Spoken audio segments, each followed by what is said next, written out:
We are ready for episode 1 of the docu-series. It is a 6-episode series here.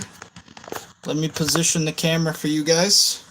We're gonna have to do things a little bit differently since YouTube isn't gonna really like that we show any footage from Netflix. Hopefully we can get away with it like this, but that doesn't look too bad. You guys can all see what's going on. On Twitch TV, if you are watching this on Twitch TV, you will be able to see the TV, so you will actually see the footage of the episode here. It is a 6-episode series. This is episode 1 of the Mr. McMahon documentary on Netflix. We are going to dig right in, see what kind of secrets McMahon has been hiding over the years. I will switch over to the live feed now on Twitch as well. As I said, we are streaming here on Twitch and YouTube currently. I got the camera set up. I know it's a little dark in the room, guys, but you do have my my little light in the back there.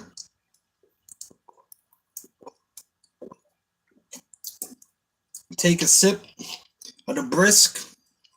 We got some half and half here. Iced tea and lemonade. Absolute banger. Okay, so I believe we are just about ready now to start with our episode 1 of the Mr. McMahon Netflix documentary. Now, throughout the episode, if I feel like I need to add anything, I'll pause and add to it as I usually do. I know it's a little dark right now. Maybe the next time we do an episode, it will be a little earlier in the morning, so that way it's not as dark for you guys. It's only dark right now because it's currently like almost 10:20 p.m. at night here in Buffalo, New York, and we just got done watching AEW Grand Slam. Jon Moxley earned the title shot against Bryan Danielson, so that is the reason for it being so late here right now. And hopefully no problems with YouTube. Hopefully they allow the stream to go through. But let's see what episode 1 has in store for us.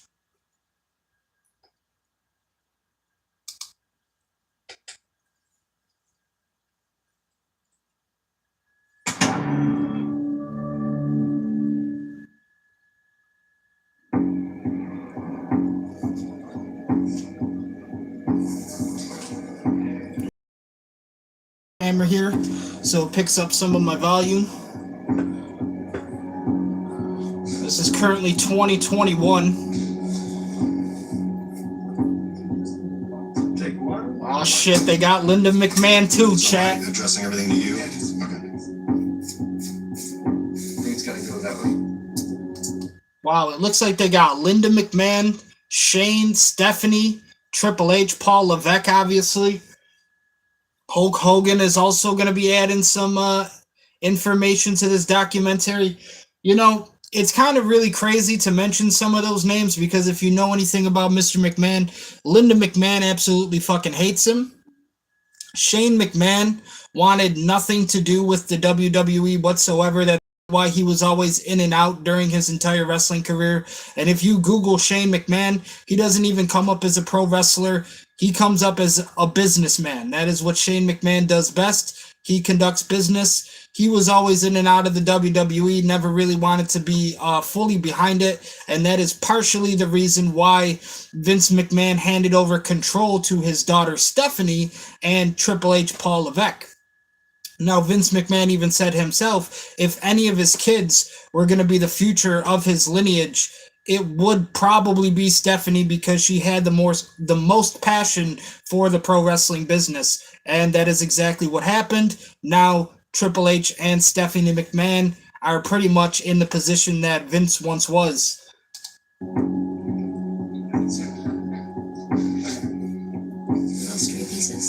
thank you, everybody. See our Eminem poster back there? You can barely see it, but it's there. Hours of interviews were filmed with Vince McMahon, his family, business associates, and some of World Wrestling Entertainment's most popular stars.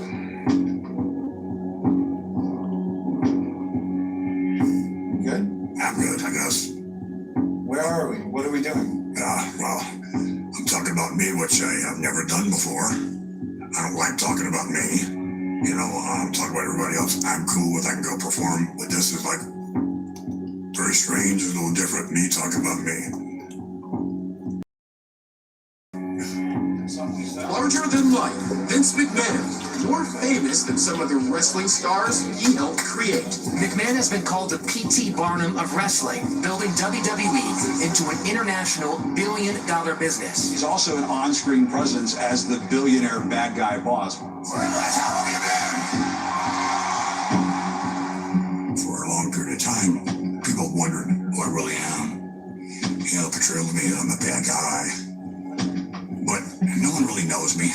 And it's been a while for me to try and figure out myself. I still haven't quite figured out who I am. So I know Vince McMahon. I don't think anybody knows Vince McMahon. Let's welcome Mr. McMahon! People know who he is, but they really don't know who he is. The person that he puts out there, the larger-than-life promoter, a lot of that is a character when it comes to him personally. He's going to show you what he wants you to see. Very few people are in control of a world. Vince McMahon was. He has built something so powerful, so big, and so ingrained in people generationally. He did things that no one thought were possible, and he took no prisoners in the process. Vince. They also have Eric Bischoff, The Rock, just various people over here commenting on the life and career of Vince McMahon. What I do want to add to it before we go any further into episode 1 here, you know, when I first became a wrestling fan, it was time that Vince McMahon was the boss.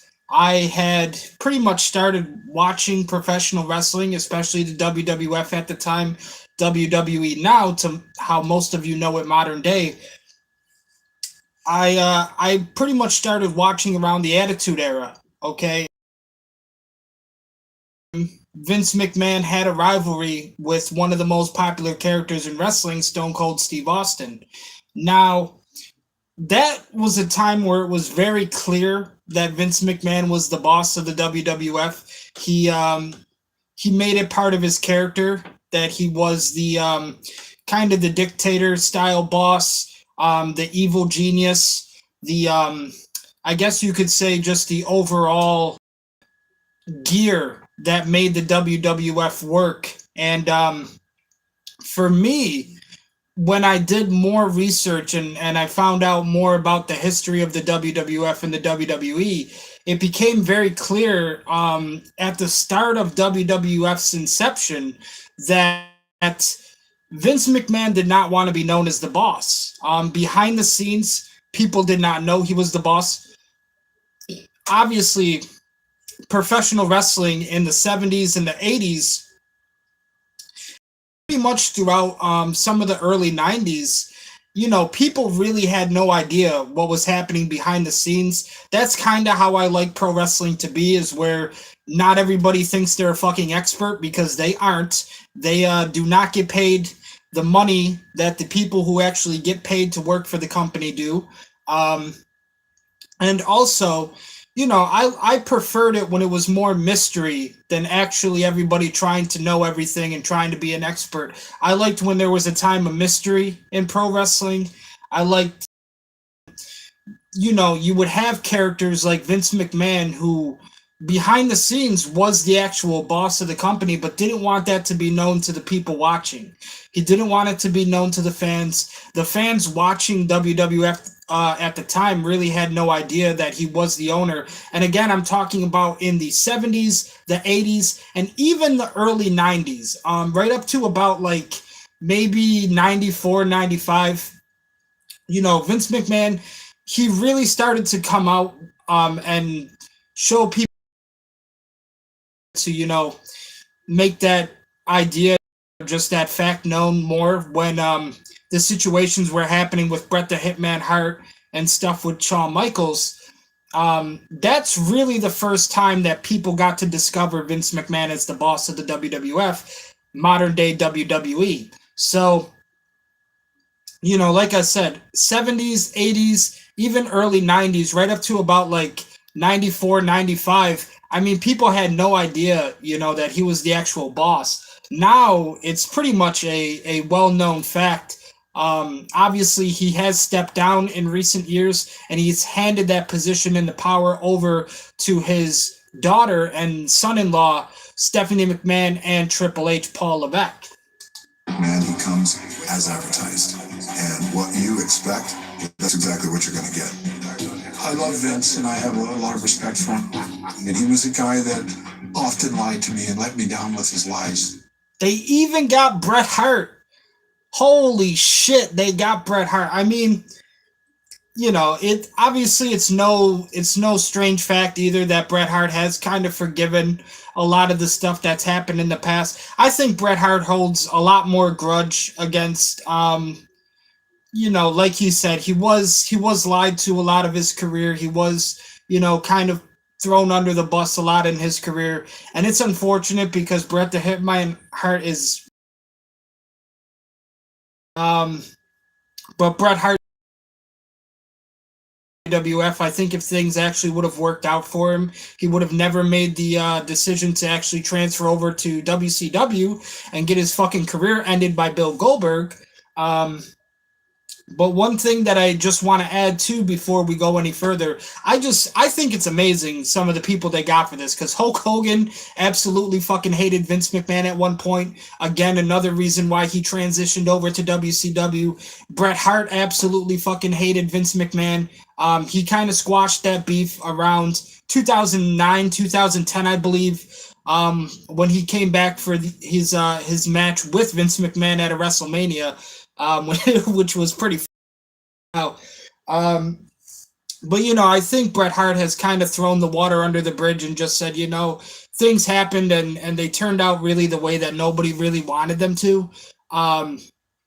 So that is actually surprising to me that they got a lot of these characters for this documentary on Netflix, such as Bret Hart and Hulk Hogan. And then obviously we Stephanie McMahon, Paul Levesque, especially Dwayne The Rock Johnson, who is now co-owner of the WWE as well. He owns a portion of it, a percentage. But one thing I do just want to add before we continue, I believe I said it also in the WCW Who Killed WCW series when we were doing that. Thing that made Vince McMahon a different promoter from all of his rivals, all of the people he was competing against in the wrestling promotion game. Vince McMahon's father was very traditional. Vince McMahon's father believed in doing things a certain way. And Vince McMahon, the Vince McMahon that we know, Vince McMahon Jr., did not. He thought, you know, wrestling needed to be changed. He thought the one thing that actually made him stand out from every other promoter that he was competing against was Vince McMahon had the original idea to take pro wrestling all around the world. It wouldn't just be a territory anymore, okay? And that was the era of Vince McMahon's father, Vince McMahon Sr. When Vince McMahon Sr. was a promoter, he kept the WWF as a territory. Okay, and wrestling before it is today how we have promotions like WWE, AEW, TNA, Ring of Honor, New Japan. Before they were promotions, you had territories, okay? And territories were scattered all throughout America. You would basically have territories in New York, territories in Chicago, territories in Texas, territories in Kentucky, right? Territories in Florida. So it obviously Tennessee with Jerry Lawler. So there were territories all throughout America when pro wrestling originally started. Okay, and that's Vince McMahon Sr. era. And then when his son Vince McMahon Jr., the Vince McMahon that we know, and also interesting about this episode, it's actually titled Junior. So they're obviously going to be talking a little bit about that here in a second. But when Vince McMahon Jr. started, he had the idea to take wrestling all over the world. It wasn't just going to be a territory anymore, hence the name World Wrestling Federation, right? World Wrestling Entertainment. It's something that was going to travel all around the world. And he was going to be the first person to actually successfully do that. That was his dream, right? He didn't just want it in New York, which is actually where WWE is most popular, in New York City. That is where the first Monday Night Raw was. That's where the first WrestleMania 1 was held. New York City, Madison Square Garden. So WWF is popular in New York and New York City. He didn't just want that to be the case, though. He wanted to be the first person. Okay, it's not just going to be in New York. It's not just going to be in Texas. It's not just going to be in Florida. We are going to take this even to states or countries, continents that people couldn't even imagine, okay, such as Europe. We're talking England. We're talking Canada. We're talking all over the world. I mean, now they have a partnership with Abu Dhabi and Saudi Arabia. So it has definitely grown, and it has maintained the success of the vision that Vince McMahon once held a very long time ago.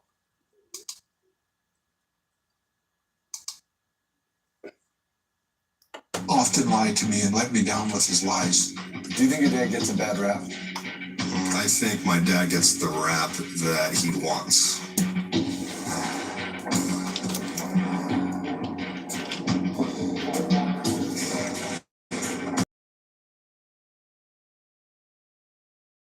Interview with Vince McMahon. Breaking news halted production. Vince McMahon, the legendary CEO and chairman of Worldwide Wrestling Entertainment, is stepping aside. The Wall Street Journal reports that WWE is investigating a secret $3 million settlement that Vince McMahon agreed to pay a now former employee, who McMahon is accused of having a consensual affair with. It started with a tip, and the tip was that the board of WWE had received an anonymous email. The emailer was accusing McMahon of having taken advantage of an employee and then covered it up. Another thing we heard was, you're only scratching the surface, and there's a lot more here. That first story in June of 2022 touched off a series of events that included us. The headline for this news article states, WWE's Vince McMahon agreed to pay $12 million in hush money to 4 women. And apparently these women were all employees of the WWE, so Vince McMahon, what is that, like $4 million a piece? 4, 8. No, it'd probably have to be somewhere around like $3 million a piece. Yeah, for 4 women, it would probably have to be more like $3 million a piece. Reporting on other NDAs. Unless he's just giving each one $12 million. I mean, Vince McMahon got the bank account like that, so maybe each of them got $12 million for 4 women, but it would seem a little bit more accurate if he was going to give each of the 4 women $3 million in hush money, but $12 million total, right? Government investigations. Vince stepping down. Vince McMahon returning and then selling a company. So these were, all of WWE's history that we've seen recently, where Vince McMahon kind of stepped down. He kind of returned for a little bit. There was numerous allegations against him, and I think that is also part of the reason he actually decided to sell the company. Looking back on it now, maybe not the worst decision ever. I know, there was a time where I never would have even imagined things like that happening, where Vince McMahon actually sells his creation. There's the famous segment where he's cutting a promo in the Attitude Era, and he's like, the only person that's going to kill this company is me, damn it. Like, shit like that is definitely kind of funny to look back on now, but I think, in terms of the future of WWE, and I've said it before in other live streams, you have to appeal to a certain audience. Okay, and I think what WWE is mostly going for is trying to appeal to people who actually like sports and real fighting, such as the UFC, which is why they now have a joint partnership with the UFC. I think all that stuff is great. Looking into the future of the company, maybe not the worst decision for Vince McMahon to sell it, because I had always told people too, the product that we're watching, and this is around like maybe 2020, 2021, so not that long ago, only a couple years ago, but I even remember telling my friends, the product is never going to change, and it's never going to be what you would imagine it to be, because right now, at that time, 2020, 2021, and even before that, obviously, Vince McMahon is still the boss. Vince McMahon is still the owner. Anything that is going to happen is going to be of his approval. So now that he's stepped down, I think people are starting to see a lot more change. They're starting to see, nothing against Paul Levesque. I'm very excited that The Rock has actually, that The Rock is actually a part owner as well, and now he owns a percentage of the WWE. That is like dream scenarios to me, right? Having Paul Levesque, Dwayne The Rock Johnson as your Triple H, all that is amazing, but it all took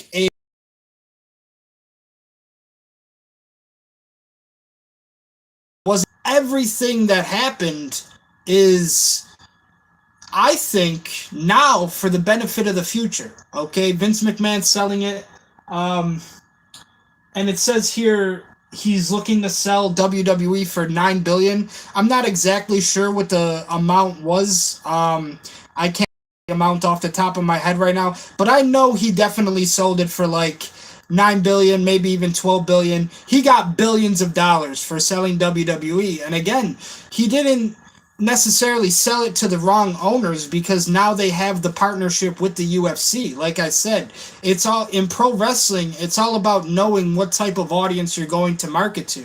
Okay. Same thing with All Elite Wrestling.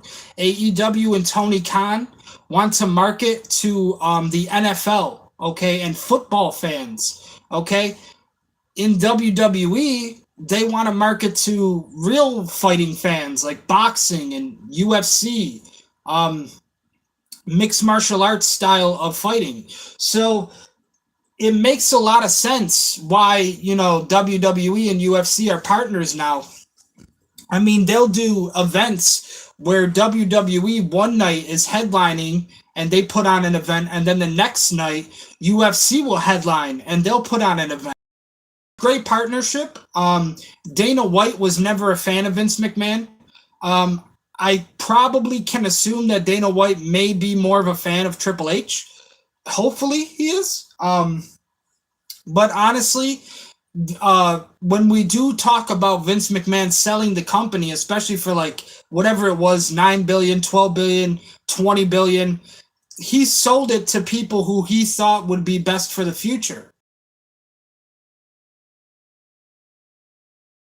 His family, okay? Some of the people who are in his family. Stephanie McMahon, his daughter. Triple H, son-in-law, okay? Dwayne The Rock Johnson, former employee, former wrestler for the company.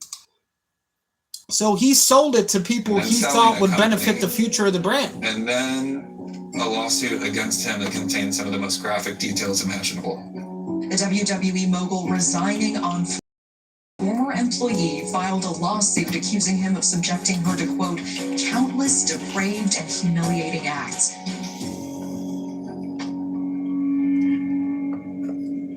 The majority of the following interviews, included with Vince McMahon, were filmed before sexual misconduct allegations were made public. So these interviews were before his allegations even came into the public eye. And these interviews that you see in this episode, at least, are before he even had any kind of sexual allegations against him. But I would imagine, I mean, I've told people before, honestly, I mean, if you look back, when Vince McMahon was chairman, the things that he were doing to the female wrestlers, especially, in my opinion, was completely intolerable. It was humiliating. It definitely was. and they definitely deserved more respect. Okay, it got to the point where he was basically treating the female wrestlers as sex appeal and just eye candy. I remember, times they wouldn't even have wrestling matches. I've been to events myself, because I grew up with pro wrestling and I grew up with WWE. I've been to events myself where you're just watching fucking bikini contest or swimsuit contest, bra and panty matches, just terrible ways to treat these poor women.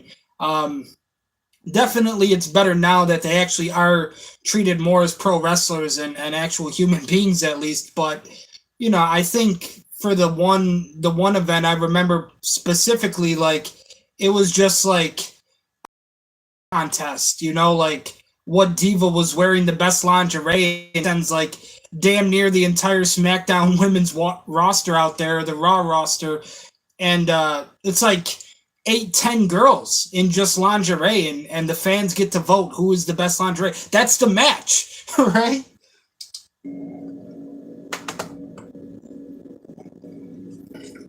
I wish I could tell you the real stories. Holy shit. I thought, holy shit, Vince. All right, give us one. No. Why? That's what I'm Holy saying. shit. I don't want to tell you these stories. I'll give you enough that it's semi-interesting. I don't want anybody to really know me. He's as polarizing as he is entertaining. Now that sounds a little bit like a devilish remark, doesn't it? Like, I don't want anybody to really know me. They're making a Netflix documentary on you, Vince, and you're gonna make a snide remark like that. And this is crazy. I mean, we're already only 5 minutes in, damn near, and I've already hit about the half an hour mark. So you guys should be having some entertainment value here. Vince McMahon is part renegade, part mogul, and all showman. Over decades, McMahon turned the WWE into $1 billion juggernaut. Throw in one part athletics, one part theatrics, and more than a dash of violence, and what do you get? One of America's favorite pastimes. 100% grade A Americana. The Justice Department has announced the indictment of a man who runs the World Wrestling Federation. This is about crime. This is about breaking the law. This was a tyrant ahead of this organization that ruled by fear. What did he know? What did he do? And what did he try to hide? As well. This is like Succession and a wrestling ring. Another corporate leader mired in a sex scandal. We're not talking about garden variety misconduct. We're talking about some real awful things. A lot of Vince McMahon, his ability to get away with stuff was because he was also this character. Where does the line between Vince McMahon and Mr. McMahon end?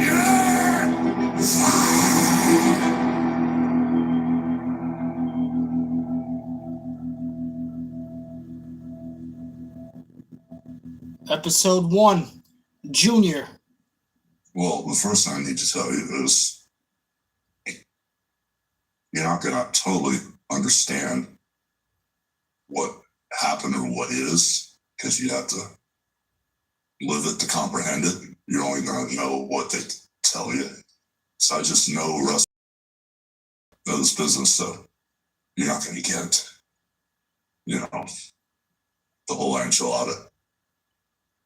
To explain what pro wrestling is turning fantasy into reality. I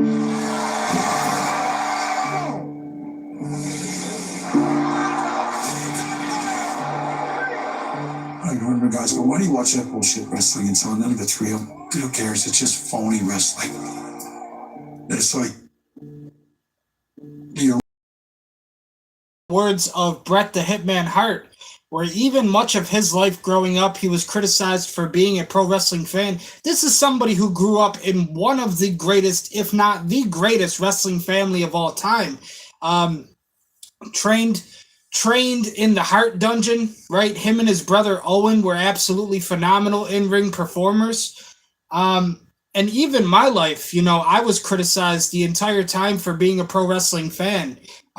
There were adults who made fun of me. There were kids, peers in the class at school who would make fun of me for being a wrestling fan. Nobody wanted to be a friend to the kid who not only liked wrestling but also horror. That was kind of a double negative for me. But I never really looked at it that way, right? My love for pro wrestling and my love every day. I share it with all of you here on my YouTube channel.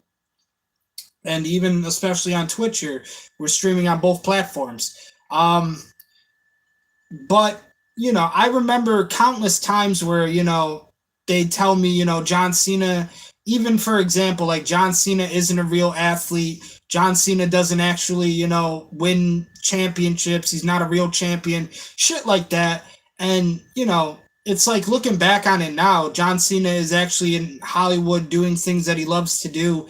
He's probably in half of their favorite movies. I'm so happy for the opportunities that he's received. Obviously, he's received some of those opportunities because of somebody like Dwayne "The Rock" Johnson actually breaking down a lot of those barriers and, you know, putting his foot in that kind of environment first. And one thing, you know, also, when I was growing up and people would say those things to me, oh, it's just fake, it's not real, your dreams are bullshit, whatever. I always told myself, well, they're not the type of fan that I am, right? Because the people who are saying that aren't actually fans. They don't watch it the same way that I watch it. They don't have the same passion that I have for it. And that's exactly why they're saying the stuff that they're saying. For me, I'm somebody who tunes in every single week, right? I watch for the characters. I watch for the stories. I watch to see what happens on the pay-per-view, shit like that. These are people who gave up on it because they just either had the wrong idea about it or just kind of went with the cliche remark of that it's just fake. Which it's definitely not. I've actually trained myself at a school in Lackawanna. Daniel Garcia was a wrestler that I trained with. He's now in AEW. Very successful in AEW, might I add. But I can tell you firsthand, it's not fucking fake. There are things about it that are fake, like certain elements. You know, and since this is kind of like a kind of a shoot documentary, I will tell you some of the things that are fake, such as the characters are fake, right? The stories are fake. The outcomes are fake. All of that is fake, but what is happening inside of the ring is very real, okay? Every time you have a wrestling match as a professional wrestler, your body is going to go through a fucking car crash. And I guarantee you that, and I promise you that, okay? There's not a fucking fake thing about broken bones, okay? Maybe people out there think that the wrestling is fake, but broken bones are not fake, okay? Bones are not fake. They do break, okay? They're not action figures. Action figures are fake. These are real people in the ring doing what we love for our entertainment. Sacrificing time away from their families, their health, right? We've seen, I've seen some terrible injuries. We've seen things that have happened that have probably been more devastating than should have been, but it is not fake like the common remark is to people who I don't think are actual fans of it. I look at what I did. That's an art form. Just watch the beauty of it. Wrestling is this curious phenomenon that allows people to let out their aggressions while watching a morality play. At home they go, it was all show. Son, none of that was real. But when they're there in the building, you want to believe it's real. I was a true artist. People that weren't fans would say it's all that it's not real. No, it's that are smart enough to accept the fact that it's a show and buy into characters and the storylines and engage in it in that manner. Pro wrestling has always been a soap opera, just in broad primary colors. Here's your hero, here's your villain, here's your damsel in distress. We give you an opportunity to feel. And you see everything that we do, it's about emotion. And it's about grandeur. That's what America is. It's part of life. It's great stories, powerful entertainment is American culture. Professional wrestling matters in that it's so much a part of American culture, and nobody talks about it as mattering. And that is largely ignored, but it is affecting the way the world around us is working.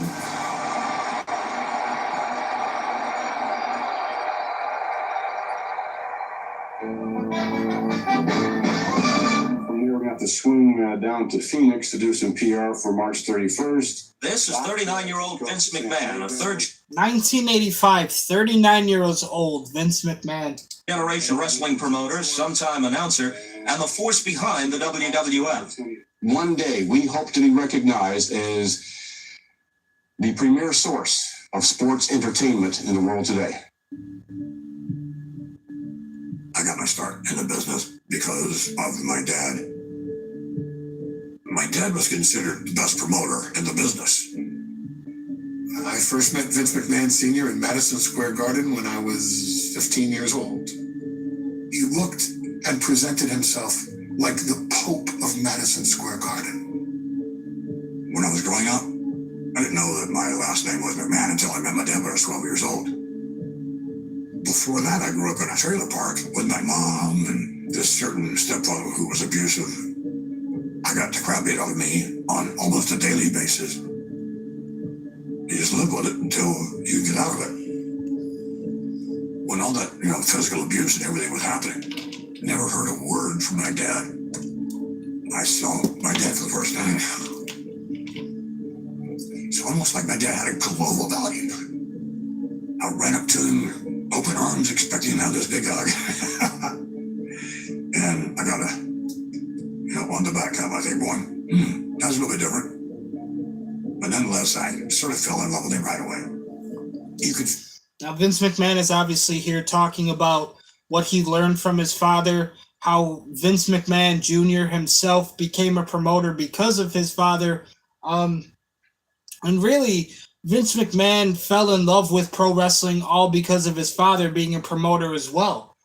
Feel he had at his heart the way that you wanted him to be, somewhat. Or maybe I was just bullshitting myself, I don't know. My dad and I never had the conversation about why he wasn't in my life during all those formative years. Even when I became much older, we never talked about that. One thing that's indisputably true about Vince McMahon is that he came from basically nothing. But once his father came into his life, whatever dreams of escape Vince had went from the abstract to the concrete. He could point at his dad and say, that's what I aspire to. And that's going to be my way out of this. I never saw much wrestling on television until I met my dad. And then, this is what he does. I mean, he's a big charismatic individual, larger than life, and they have problems with each other. And the resolution is physical and they fight. I like that. At that time, a sort of a strange relationship with my dad. We didn't play ball together, or there was no camaraderie that way. We talked business even at that age. That was sort of what we had in common, of the fact that we were blood. Vince and I met when I was 13 and he was 16. I don't think I ever heard him talk about doing anything else other than wanting to be involved in the business of professional wrestling. I knew I wanted to be in my dad's business. Come on, Pop, there's got to be something. And that's when he allowed me to go to Bangor, Maine. It's the furthest northern outpost in my dad's territory. Bangor was a success, and my dad was thinking, the kid did pretty well. And one day, I'm with my dad, he's doing a television show, and our television announcer kept asking for more money. The show's about ready to begin. And he said, well, if you don't pay me what I want, I'm walking out. And my dad a lot of times had these quarters. He would click these quarters in his hand as he was thinking. So I see him off like this, and he's thinking. I said, said, Pop, what are you going to do? Go announce. You're the announcer. Now, obviously, that is a lot of how Vince McMahon started in the WWF as well. As I mentioned earlier, like, we're talking 80s, early 90s, before Vince McMahon was ever known as the actual boss of the WWF, modern day WWE. He was the announcer, right? He was basically the announcer before we even had Jim Ross. I believe he actually did some commentary with Jesse Ventura, and I believe he possibly even some commentary with Jerry Lawler, if my memory serves me correct. But before we even had Jim Ross in WWF, Vince McMahon was like the main commentator. I guess you could say the main commentator now for WWE is like a Michael Cole, because he's really the one who like pushes the story. He's going to be the main commentator to like add side notes, add points of interest in the story to keep people on track with what's happening, and actually just provide some other help for the other commentators as well alongside him. Show number 1, recording of All-Star Wrestling in Hamburg, Pennsylvania. Is this quick enough for you, Pop?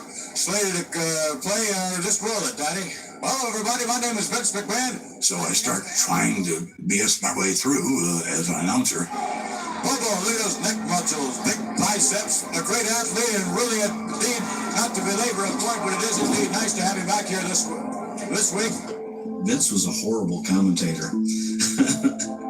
But one thing that Vince had was emotion. And Vince told stories. I realized that I'm the conduit.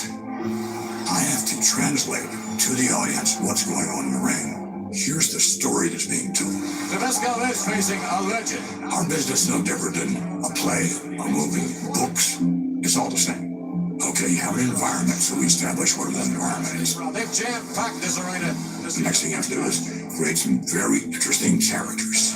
Zbyszko, of course, the only individual to have been trained by Bruno Sammartino. The good and the bad. A babyface, which meant a good guy, and the other was a heel, which meant a bad guy. And Sammartino holds the rope open for Zbyszko to look.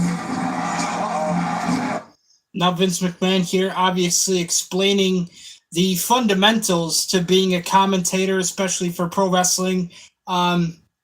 Maybe early on in his career, he wasn't the best, or he wasn't good at it. Obviously, he was given the opportunity by his father to actually commentate and do announcing. But later on in his career, he would be known, you know, like I said, when it was like the early 90s, especially the 80s, people knew Vince McMahon as the commentator instead of being the boss. Oh, look out! And then you introduce another character. Sends a referee flying out! There's always this big finish. Zbyszko is striking Sammartino, and he really let him have it. Zbyszko couldn't take it. The formula is simple, but not that easy to do. Sammartino laying in a pool of blood. Kept that job announcing for my dad. And it wasn't long after that, but my dad wanted to get out of the business. So he wanted to sell to someone. And when he was going to sell to someone, he wasn't thinking about me at all. As a matter of fact, he was going to sell it to a partner at that time.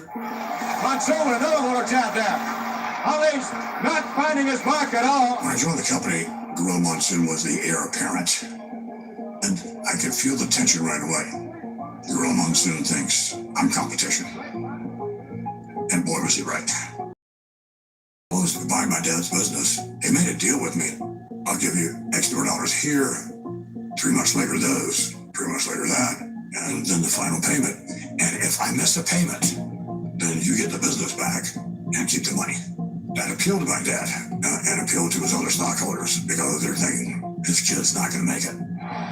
We took over Vince's father's company. We actually were paying with money that they would have been generating should they have stayed in the business. You know, it was robbing Peter to pay Paul. Made the last payment, and no one could believe it. My dad was really, really surprised. Made the last payment to his father, and nobody could even believe that Vince McMahon did what he said he was going to do. Okay, they all thought that Vince McMahon was going to fail at taking over his father's business. The pressure was obviously on for Vince McMahon Jr. to legacy, especially keep his promise to his father. Obviously, people might have been upset that Vince McMahon did what he said he was going to do, but in the long run, WWE is still here to this very day. So obviously, Vince McMahon kept his promise, and he made sure that he kept it close to his heart, because WWE has been with the McMahon family for its entire lifespan. Do you think your dad wanted you to succeed? I think my dad wanted me to succeed, but then again, sometimes I think. I honestly thought that he didn't want to make it easy for Vince, that he really wanted to let him know what it was like to struggle. But it was strange because when I bought the business, there was some friction there because my dad, he then worked for me, and I knew he didn't want what I wanted. Hello, everyone. Welcome to All American Wrestling. My vision was to upgrade the product. Now, there you go. I said it even earlier in the stream when we started. Vince McMahon Jr.'s entire vision was completely different from what his father even said right here. He wanted to upgrade the product completely. Was to make this mainstream. Make it mainstream. Not the lower class that everyone thought it was. Take it all over the world, okay? It's not just going to be this kind of low class. It's not going to be bottom tier. Everybody thinks that it's some kind of just bullshit sport or whatnot. Vince McMahon wanted to prove to those people this is something that can be filled with love, passion, and entertainment. Okay, how do we do that? We take it all around the world, in parts of the world where people don't even have fucking wrestling, where people don't even know what pro wrestling is. We're going to bring this product to them. We're going to show them what it is, and hopefully they become fans. And most of them did. I want to be pro wrestling. I don't like that term today. I want to be something beyond pro wrestling. I want us to grow and compete against all these other promoters all over the country. During this point in time, the wrestling industry was regional and operated in what was called the territory system. There were... Now there you go. You can see how they threw up the territories there for a second. I rewound back to it. During this point in time. So here you go. You can see all of the promotions. Basically, the territories at the time on this United States map. You had IWA right above Toronto, NWF. The WWE was practically in New York City, New York State.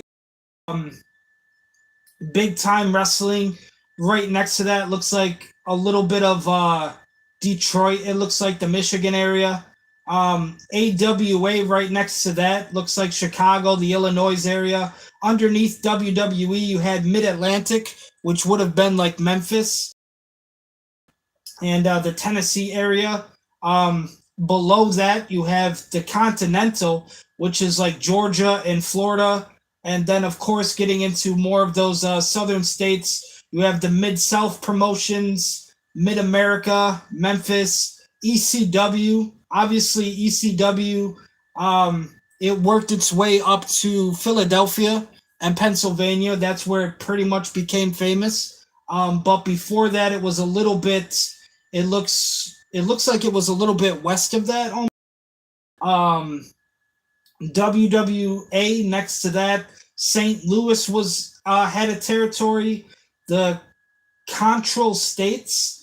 Below that, you had Amarillo, Texas, World Class, Houston, even SCW, AWA right above the Control States, Stampede Wrestling, which was pretty much like Utah, almost like Oregon area, the Pacific Northwest, which would have been like Washington. Below that, you have San Francisco, AWA, Hollywood Wrestling. Now you're getting into like the California territories. So again, like I said, these were all of the major promotions. These were all of the major territories before everything pretty much became the promotions that it is today. Vince McMahon Jr., the Vince McMahon we know, eliminated the territories. And why did he eliminate the territories? I'll tell you. Because he bought all of the territories. He purchased all of the territories. He bought their wrestlers so that way they would come and work for the WWF. Now there's only one promotion. Now there's only, a couple things to watch. You had obviously more famous in Georgia and Florida, and then you had WWF, which was more famous in the North for New York, and basically tried to surround a lot of Canadian wrestlers with their promotion. ECW was still a thing. It didn't become Extreme Championship Wrestling, however, until Paul Heyman became the owner of it and completely transformed and rebranded it as well. But really, once all the territories got eliminated, there was only two main places in the United States where wrestlers could perform. And that was either the WCW, which was the hot market for a long time. Okay, WCW was far superior to WWF for a very long time, just about until the Attitude Era and the Monday Night Wars. But you had WCW in the South, and you had the WWF in the North. So those were the main two promotions that wrestlers could find work and actually do business. The wrestling industry was regional and operated in what was called the territory system. There were separate wrestling companies around the country, and they each ran shows both territories. So you had Florida, you had Georgia, you had the Mid-Atlantic, the Carolinas, there was San Francisco, Portland, Seattle. Vince's dad had the WWE, which was then known as WWF, in the Northeast Territory. And there were these imaginary lines that no one crossed. It was a good old boy system. People had agreements, and you didn't break those agreements. As soon as I closed the deal, I knew right what I wanted to do. I'm going to go right into their territories. One of the great World Wrestling Federation cities, St. Louis, Missouri, and indeed Vince started promoting his own shows in what would traditionally be someone else's territory. And that ruffled a lot of feathers. Whether it's in St. Louis, Los Angeles, Hoboken, New Jersey, or wherever, no doubt the World Wrestling Federation will be there. So my dad was very much against that. He said, take it easy, Vinny. Don't rock the boat. It hurt my dad, but at the same time, I'm in business. Other promoters started threatening my dad. You know your kid, Vince, is going to wind up at the bottom of the river. I don't know what it is, these promoters, I guess, love the bottoms of rivers. Whenever it's threatened, I didn't care. Because you didn't own anything. I'm competing with you.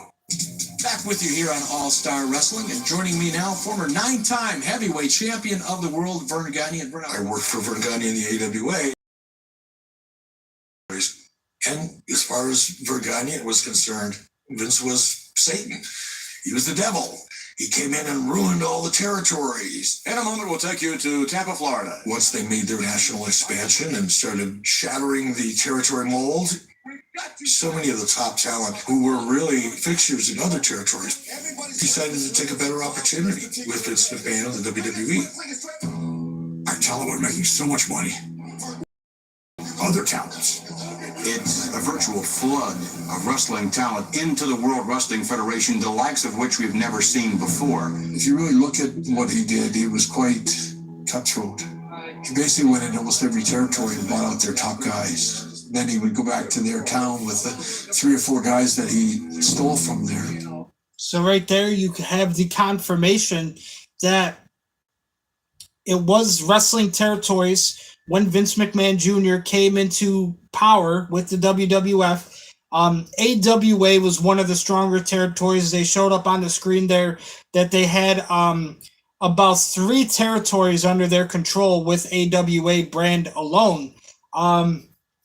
But what Vince McMahon Jr. would do, he would offered these certain wrestlers contracts. So we're talking Hulk Hogan, we're talking Andre the Giant. I mean, all the legends. You got Ricky Steamboat, Ric Flair. The list goes on, right? But he would offer them contracts. If they accepted, they went to work for Vince McMahon. Now Vince McMahon not owns their stars, but he's going to put on shows in their former territory. So the WWF, which at the time was more popular in the Northeast, is now doing shows pretty much around all parts of America, so that way they can expand. And a lot of these stars that were under promotions or territories control before, now they're kind of in terms working for the rival, right? There was nothing anybody could do about it. We understand that you're attempting to invade almost every area in the United States.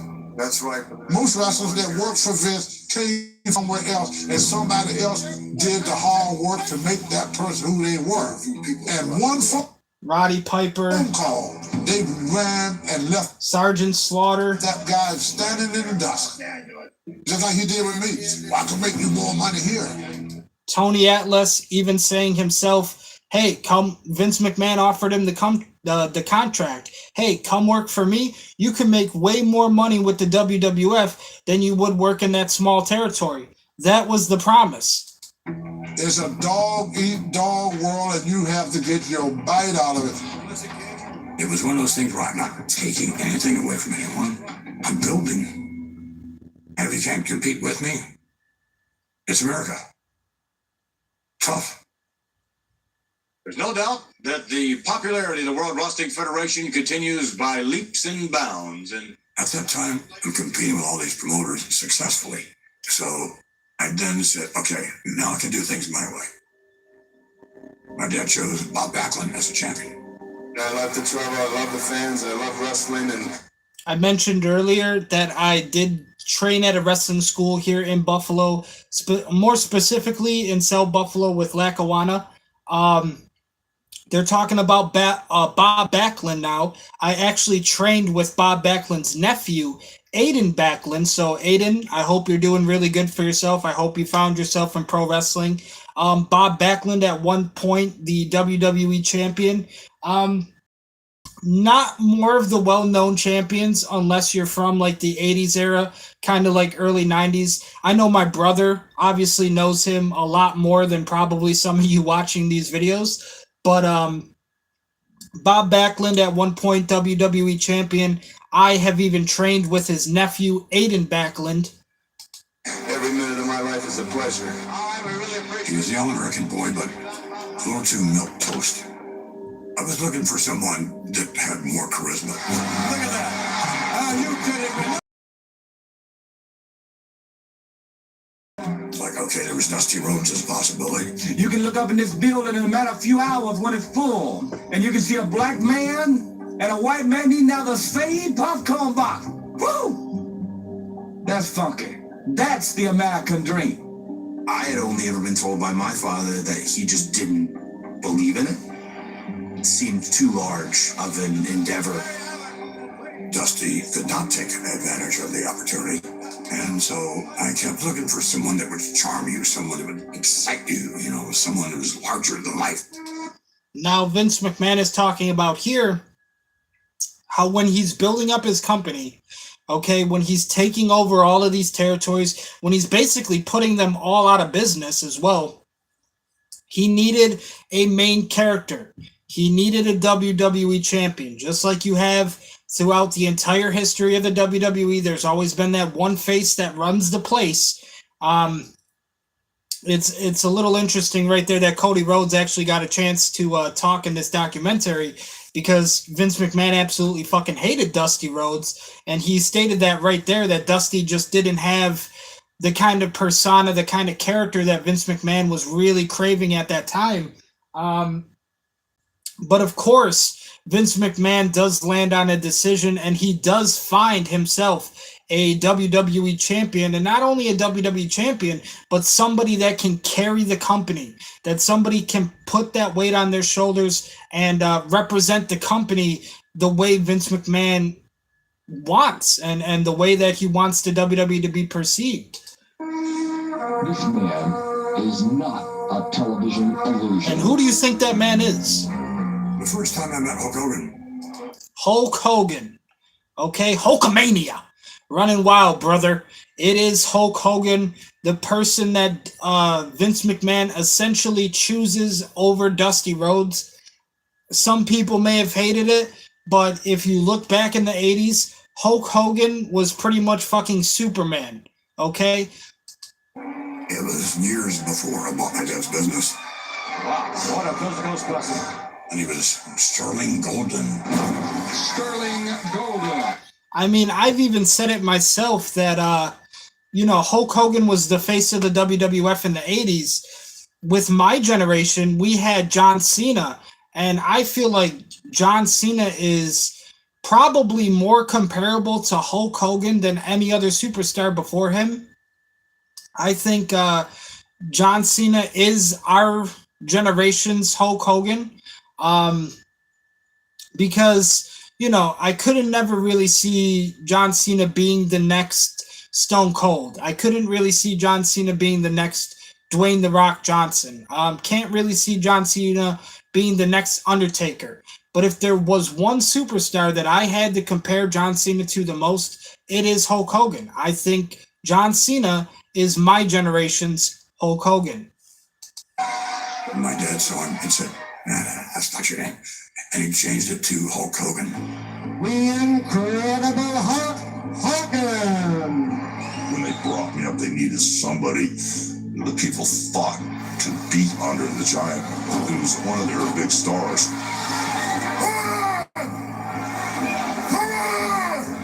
Andre the Giant is sports entertainment's first attraction.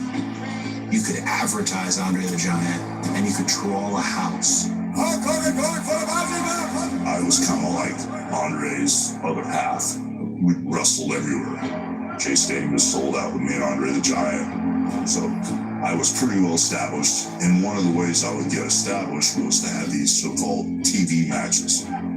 During those matches, I would wrestle two guys. Sylvester Stallone saw that. And so that's how I ended up getting offered the part in the Rocky movie. Now, obviously, Hulk Hogan is talking about how he also kind of dabbled in Hollywood. He was in the Rocky Balboa movie alongside Sylvester Stallone, one of my favorite actors. I love the Rocky movies, by the way. It was incredible to see Hulk Hogan get an opportunity like that as well. But you also hear Hogan talking about how do we build this character? How do we build the persona of Hulk Hogan, what the WWF would do, and they still do it to this very day. It happens every single week on television. Hulk Hogan would wrestle TV matches. Okay, now what is the purpose of a TV match? It not only builds your character, but it builds the story for the pay-per-view, for the big bash, right? The big final. And that was going to be, can Hulk Hogan defeat Andre the Giant? Now, when you're doing the TV matches, like I said, it still happens to this very day, every single week on wrestling. That's pretty much what Monday Night Raw and Friday Night SmackDown are for, is so wrestlers can have their TV time. They can do TV matches. They can not only build the character, but they can build the stories, okay? And the outcome of that is what's going to happen at the pay-per-view. Now we call them premium live events, but if you're more from my generation, more from my era, you still know them as pay-per-views. I was talking with Vince Sr. about doing Rocky 3, and Vince Sr. says, "You're not doing that. You're a wrestler. You don't act and you don't do TV stuff." He asked my dad, and my dad said, no. So Hulk Hogan is even talking about here how he had the opportunity to go to Hollywood, to make movies, to film alongside great actors like Sylvester Stallone. Vince McMahon's father, Vince Sr., says, "No, we don't allow that kind of thing. You're a wrestler. All that Hollywood is bullcrap, yada, yada." But if you really think about the brand, okay, if you really want to think about the character, again, like I said, you're trying to build a character. You're trying to expand this character. You're trying to market it to audiences that aren't really familiar with the wrestling business. How do you do that? You can make movies, okay? You can expand your own character and you can show people that you are entertaining. Because my dad had invested a lot in Hogan and he wanted to get his money out of it. He goes, well, if you do that, you're fired and you'll never work here again. I said, okay, cool. There he is in the Rocky movie. I knew it was going to be big. I'm coming after you, Balboa. If you took Scarface, if you took The Godfather, the Rocky franchise was bigger than all that. It was Americana. I knew it was going to put me on the map. It just went crazy. Would you welcome Hulk Hogan? You are one good-sized person. Thank you. One big man. In the middle of this Vernadio, how quick can you get to Minnesota? Now, obviously, Hulk Hogan, he accepts the opportunity to go film for Rocky 3 and be in the movie Rocky Balboa with Sylvester Stallone. And obviously after that, his career blows up, right? He's not just this vision, this dream anymore. He's a fucking American superstar. Okay, he's starting to actually become a household name. People are actually starting to know the name Hulk Hogan just outside of pro wrestling. Hulk Hogan, back in the AWA, and I come up. When I went to the AW, I started the Hulkamania stuff. I started ripping my shirt off. And it was growing and becoming dominant. I followed his career, and he was really honing in on his talents. Here comes Hogan. Here is the leg smash. I am the champion. This is your goal. Vince came to me and said, hey, I want to take over all the territories, and I want to do it with you. And I went, let's go, brother. Hulk knew where the business was going, and he knew Vince was the direction. It was an easy decision. Some guy's going to push you and make you the biggest star, and you're going to go national. The other guy just wants to promote Minneapolis and Chicago and Milwaukee. I've been dreaming my whole career about going back, and when I knew what was going to happen. Oh, you gotta be kidding! Hulk Hogan! Oh, bring the Hulkster back like this. So somehow I had to transfer to the theater from Bob Backlund to get to Hogan. I couldn't make that match. There were two baby faces. So I used the Iron Sheik. Now, Vince McMahon always kind of had a stigma as well against having a babyface versus babyface match. He doesn't believe that two of the most popular superstars, if they are both respectively playing the good guy, he doesn't believe that there should be a match between a good guy and a good guy. Now, this has actually happened throughout the history of pro wrestling before, where if you do decide to have a match between a good guy and a good guy, only one thing can happen, and that is one of them become a bad guy, okay? That is what's known as the easiest way to kind of establish a new heel, or a heel turn, if you will. Because what happens when you have a good guy versus a good guy, the audience is going to automatically decide at that point, who do they want to win more? They're going to cheer for one person, and they're going to boo for the other. No matter if it's a good guy versus good guy, the audience is automatically going to decide who do they want to win. And a lot of that is pro wrestling, right? It's the audience saying, we want this person to win. This is our guy. This is our hero. And that's the villain that they're up against. That's the bad guy. We don't want that person to win. So if you do decide to have a babyface versus babyface match, good guy versus good guy, hero versus hero, however you want to say it, at that point, there's automatically going to be a heel turn. Somebody will become the bad guy in that match because the audience decides who they want to win. Who are they going to cheer for? Who are they going to boo for?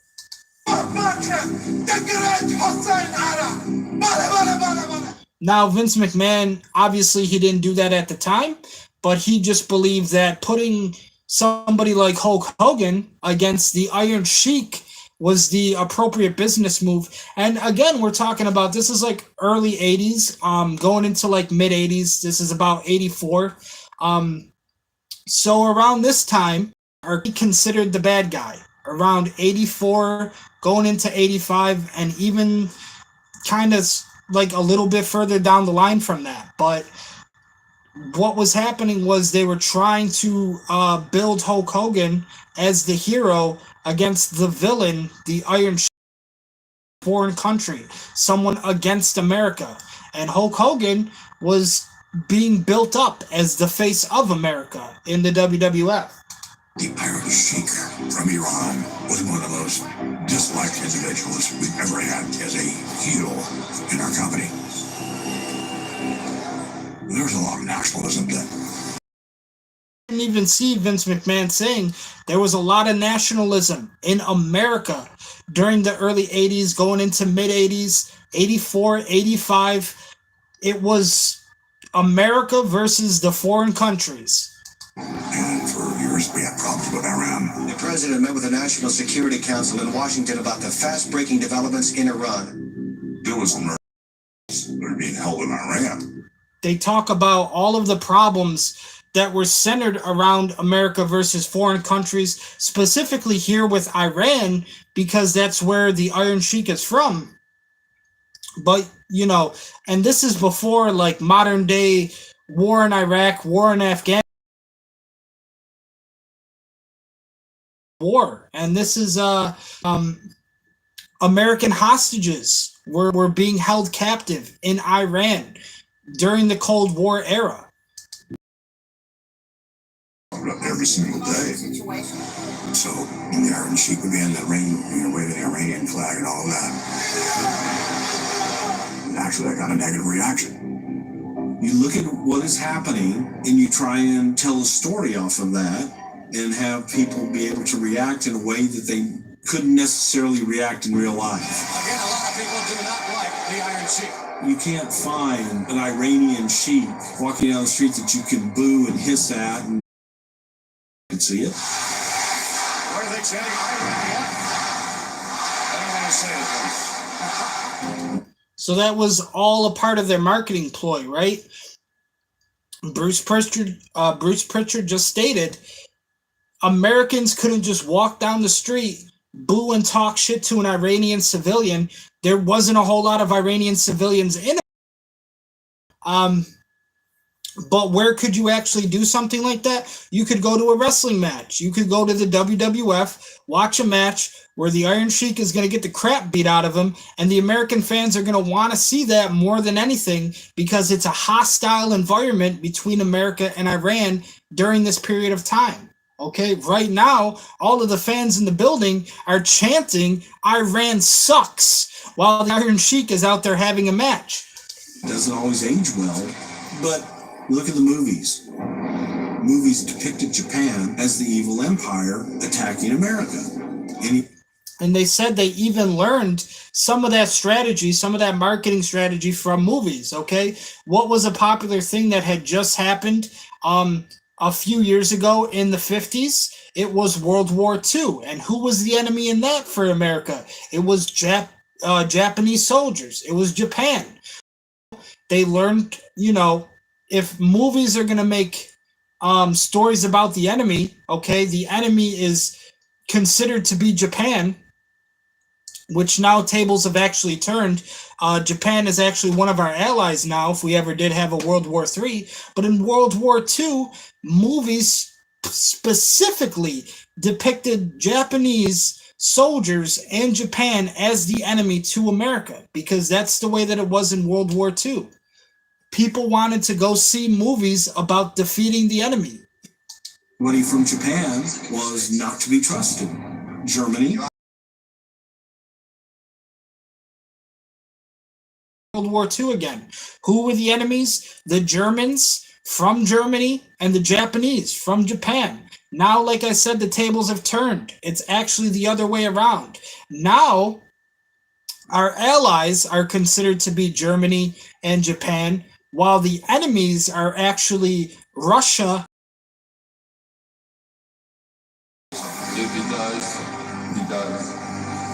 you were taught at an early age, these people, foreigners, they were the bad guys.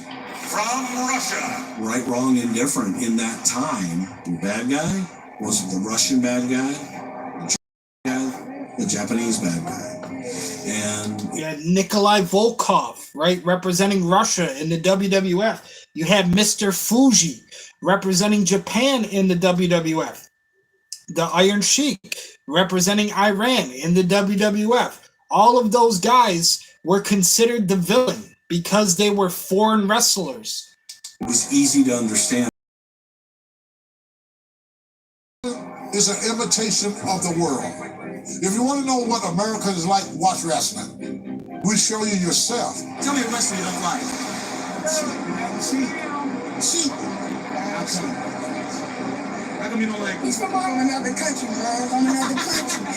Vince see what's going on, he followed the river. That's how he became rich. He never swim upstream.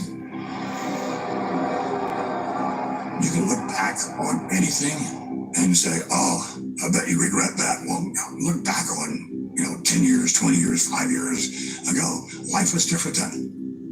Things were different, values were different, and you can't take the values of today and look back and say, okay, the same values apply to that. Well, it was a different time, different life, different set of values then. If it were done today, wow, that's a real big deal. The Iron Sheik. So I wanted to transfer the title from Bob Backlund to the Iron Sheik. And then, of course, setting us up for this big blonde-hair All-American to come in and beat the Iron Sheik from Iran. Build-up of the story for the beginning to Hulk Hogan's career with the WWF, right? Vince McMahon just said they take the title off of Bob Backlund, okay? The WWE Championship is removed from the current champion, Bob Backlund. They put it on the most hated villain at the time in the WWF, the Iron Sheik, representing Iran. And now, what do the fans want to see more than ever? They want the Iron Sheik to be defeated. They want the Iron Sheik to lose the WWE Championship. And who's going to do that? The person who represents America. Hulkamania, fucking Hulk Hogan. That's how they built him up, and that's why the fans loved him so much. Because he was going to be the guy that was there in the WWF, okay? He was going to take...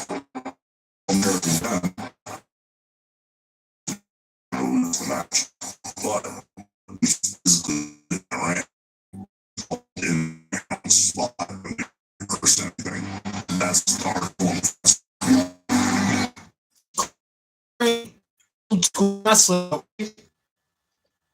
Hogan stayed. Vince McMahon said who was going to win or lose the match. Okay, that was clear as day. Tells you you're going to win, you're going to lose. Okay, but what was actually done in the wrestling ring was not rehearsed. It was not planned. A lot of it was called in that match. Call it in the ring. Old school. Jump in the floor. The right thing to do. Anytime I was in the clothesline with it, choke him out of it. Just all happens. Now, obviously, a lot of wrestlers today, they don't really like calling it in the ring as much because they like to know ahead of time what the fuck is going to happen so nobody actually seriously gets hurt or injured. Okay? For example, if you want to fucking give a brain buster to somebody off the top rope and have them land on the neck, it's probably safe to have them know about that spot and actually have them be aware that that's going to happen in the match. So during the match, it's not a fucking blindside and they don't suffer a fucking broken neck because you a spot randomly. Like I said, more now modern day wrestling. A lot of what you see is actually rehearsed. It's actually talked about beforehand. What the wrestlers will do before a wrestling show even starts, all the wrestlers will gather around the ring. Okay, this is before anybody is even in the building. This is before the show has even started. But what will happen is all of that brand's Raw, SmackDown, AEW, whatever, they all do the same thing. All the wrestlers come out before the show is even started, before anybody has even gotten in the front door, any of the fans are even let into the arena. All of the wrestlers gather around the ring. They all talk about what they're going to do in their matches. They all make, hey, we want to do this tonight. And the reason they also do that is, one, so it's not a surprise to the person they're in the ring with, but it's also so that the following match or the match before them doesn't do the exact same thing that they did. Okay? They want their matches to be different. The matches on the card are supposed to flow. Okay? Each match is supposed to have different things happening and not the exact same thing repeated than the match before or after. So that's another reason why all the wrestlers will gather around and talk about certain spots or things that they want to do with each other, and also just make it clear to everybody else, hey, we're going to do this tonight. Don't put this in your match. You have to listen to the crowd. You don't like feel it, you listen, you think.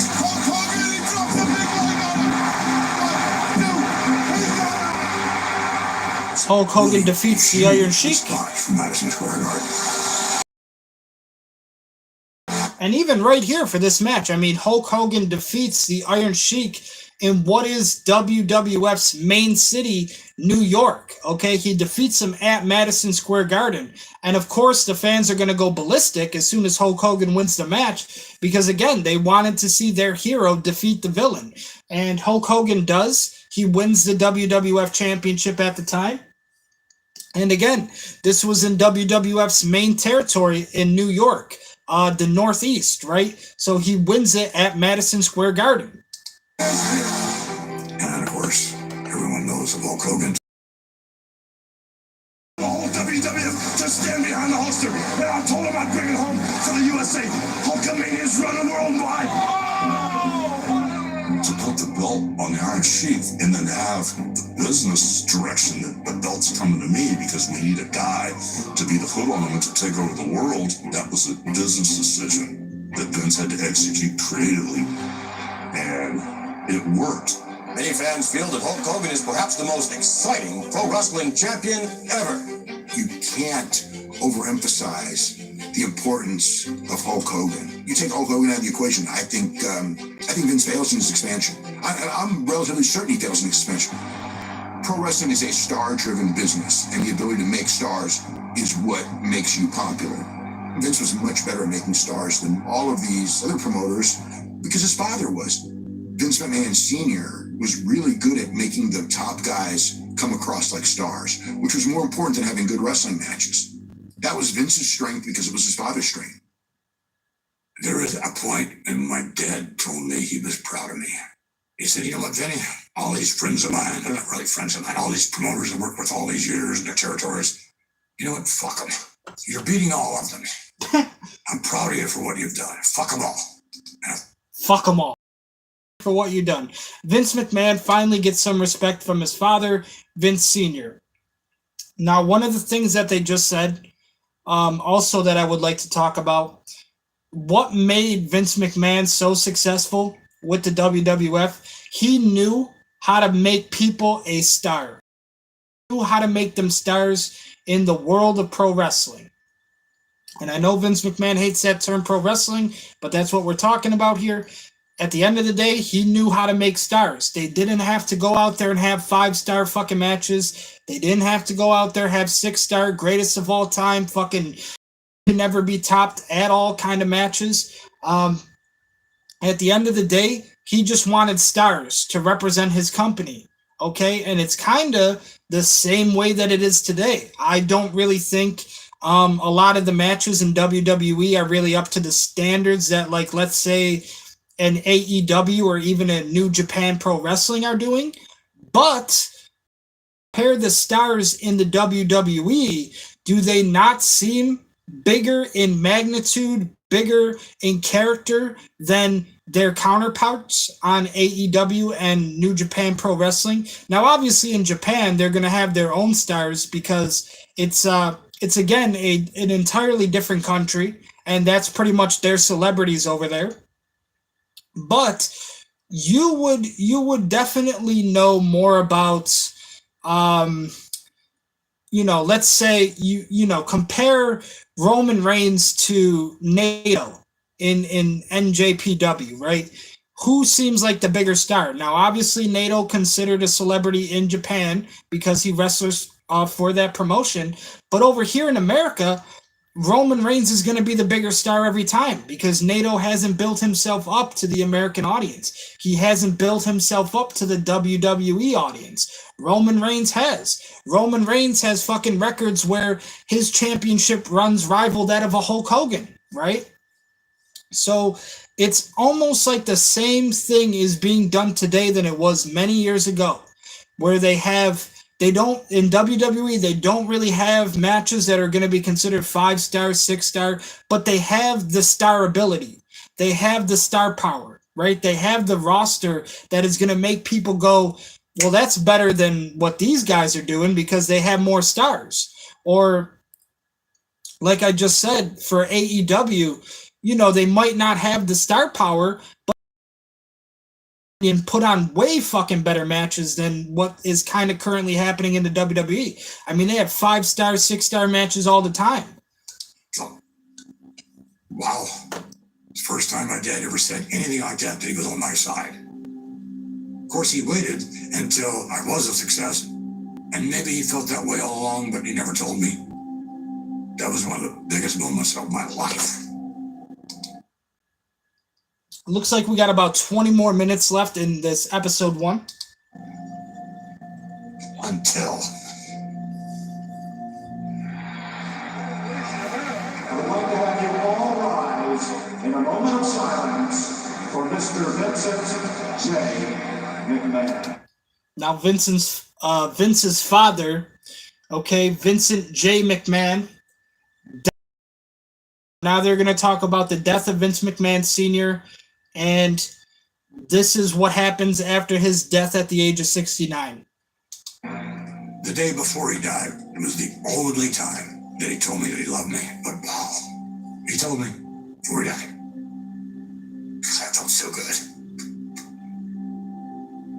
Whether or not they care for you or not, it's so wonderful in life to have someone that you care for. That I had that opportunity to really care about my dad and to love my dad. I don't think he liked his father, to be honest with you. Why do you say that? When Junior came along, he had a vision that wrestling is going to change. It can't remain the same. And every idea that came out of his head drove his father up the roof. Vincent McMahon Jr. had the vision to change wrestling, to make it the way that he felt it needed to be, right? Eliminate the territories, buy out all the territories, and then take it all around the world, okay? Vince McMahon's father, Vince McMahon Sr., that idea drove him absolutely insane because he didn't believe in that. He had agreements with the territories that they wouldn't cross those invisible lines with each other. Those were his buddies, and now his son is competing against them. It drove the wrestlers up the roof. I remember the guy just sitting in the dressing room talking about how nutty he was.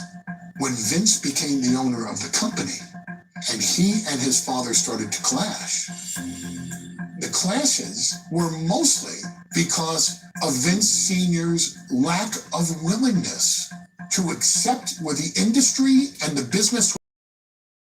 Vince come along with all these ideas that we thought was crazy. It was not wrestling. Vince had ideas about programming to a younger audience and not shying away from the fact that this was scripted entertainment. Wanted to grow and expand. While everybody else was looking at the territories, Vince understood that national cable was the future. It was very clear to me from the very beginning that Vince was looking at a bigger distribution. USA Network became the marketing channel for WWF. So what does Vince also do to expand his promotion? He gets an agreement with the network USA, and USA still to this day works with the WWE. But that was his vision too. We're not just going to keep this a local recorded kind of spectacle. We're going to put this on national television. So what do? We get bigger distribution. We get a deal with a network. USA wants to work with us. Those are going to be the people that put our people on television. Vince always wanted to promote something new that they were doing. Vince was never in the wrestling business. He was always in the entertainment business. Like, for example, when he first came in and took over, he made that talk show. And we thought he was off his deep end. Thank you. Welcome to TNT. It was so much fun. It was the Wild West in a talk show format. It was a riot. Whoa! You stupid idiot! Vince experimented with different kinds of ways to expose the talent to different audiences. I'm in favor of that for sure. He always wanted to use wrestling as a stepping stone into other stuff. Our company was growing, and things just started opening up. And it's like, well, yeah, let's do this, let's do that. The voice of the World Wrestling Federation and host of TNT, Mr. Vince McMahon. Dave, as you know, there are lots of mothers in New York City. There was an overlap that you and Vince had early on. Oh, yeah. It was Letterman's 3rd anniversary show, and they decide if a baby was born during the show, then that baby would become the late night baby. And so they sent Vince McMahon to one maternity ward and me to another. Vince, I have a question for you. Yes, David. Is that your tuxedo? No, actually it's not. Okay. I think Vince enjoyed being on David Letterman. It was as culturally hip a show as you could find. It was a mark of credibility. Now, we talked about previously how Hulk Hogan had the opportunity to do Hollywood and do the Rocky Balboa movie. And now Vince McMahon is becoming a star in his own right. He's still World Wrestling Federation at the time, but he represents them in a way in which he is considered the owner.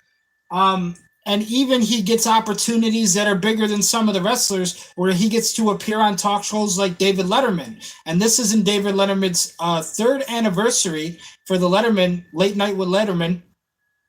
So that was a big opportunity for Vince McMahon also, because David Letterman at the time when he was doing his show was considered a very popular celebrity in America and households all around the States, just because of his ability to entertain as well. David Letterman gave you a figurative thumbs up.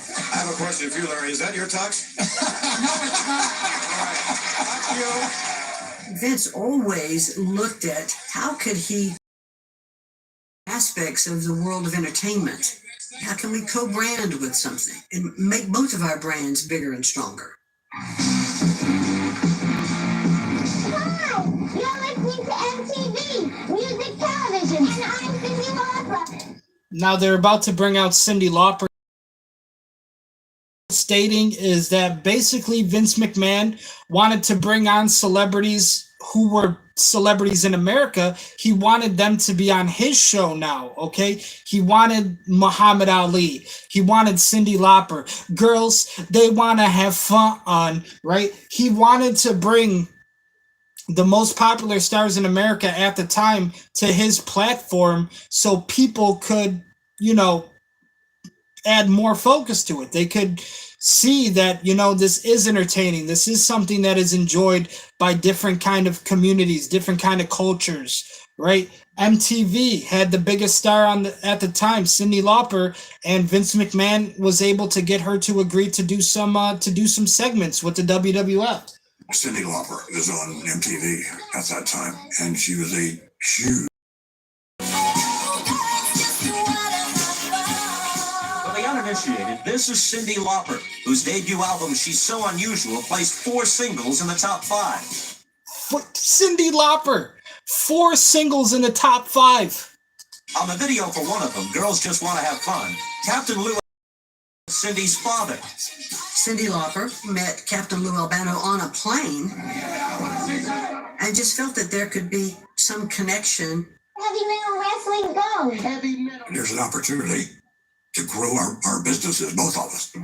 Cindy, tell all these people out here how I made you so. My reputation, Cindy. How all women are nothing, Cindy. Cindy.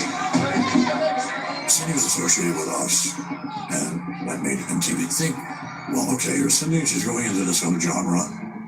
Let's work with this other genre as well. This week on MTV, The Brawl. We did 2 television shows on MTV.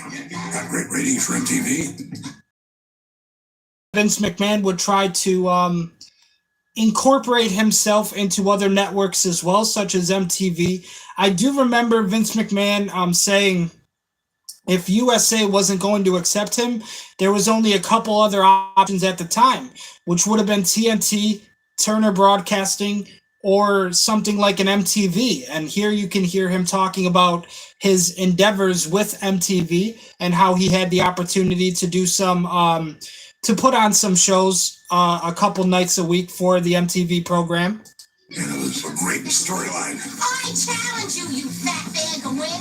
At that time, women's wrestling was day class A and a day class A business. And so I thought, I'll have Cindy connect with one of our female performers. That'll make that division mean more.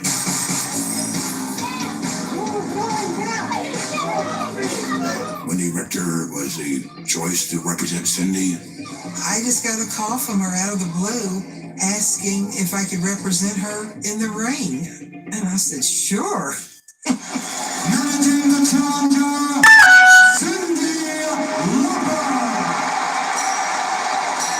There was a buzz in the arena, and it was because of her involvement. At this point, many of my friends aspect of it, like here's a mainstream sports guy, and now he's lending his voice to introducing Hulk Hogan and Rowdy Piper, and he's doing it straight. Thank you, Howard. This is indeed an honor. It was funny. I loved it.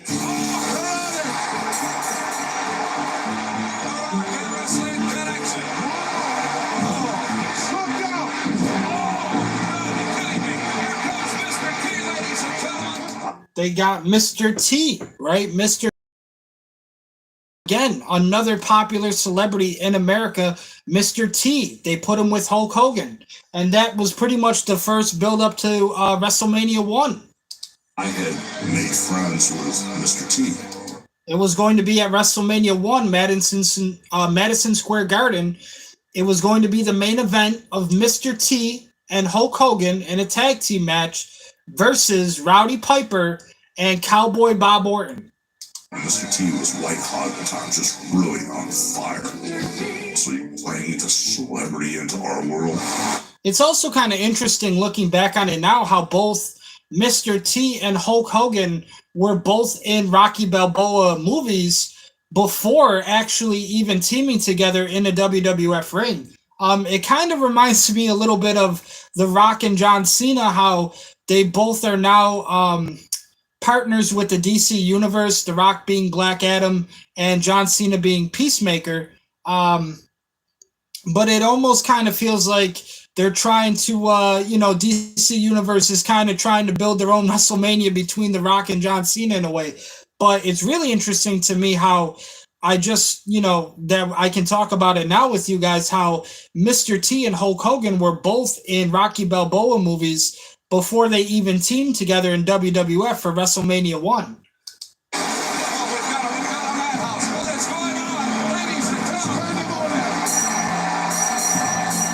To have this partnership with MTV, it was quite a step up from. And they both played the villain in the Rocky Balboa movies too. Hulk Hogan was considered a villain against Rocky Balboa in the movie, and Mr. T, right? in real life, they were the baby faces. They were the heroes against Roddy Piper and Cowboy Bob Orton. WrestleMania 1 main event. What we had been doing. MTV was red hot back then. So this product that Vince McMahon put together just wasn't in the back rooms of people's cars. I mean, this was getting to be mainstream. It changed wrestling. Now it's okay for people to say I watch wrestling.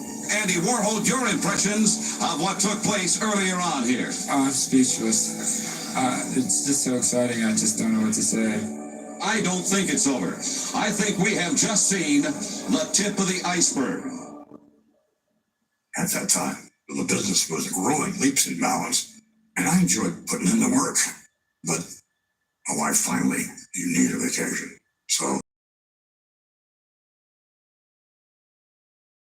someplace. Vince McMahon doesn't even remember his vacation. Man just went to the Caribbean someplace. I came back the next day and announced we're going to have one big event a year, just like the Super Bowl, and we're going to call it WrestleMania. So after his vacation, that's when he decides the WWF is going to have one single big event every single year of their existence. And it's going to feel like their version of the Super Bowl, which still happens to this very day. You guessed it. It's called WrestleMania. Okay? It is the WWF's WWE version of the Super Bowl. It is their biggest event of the year every single year. She turned to me, she said, you weren't relaxing, you weren't enjoying it at all. You were thinking about business.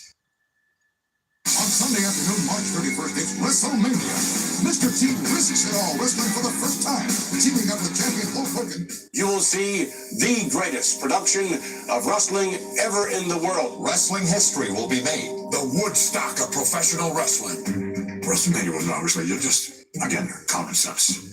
There was a Super Bowl, there were other big culminations of sports and things of that nature. So why wouldn't we have one big end of the season type deal? WrestleMania. Maybe we could take this one huge event and put it on what was known as closed circuit. There are going to be over 1 million.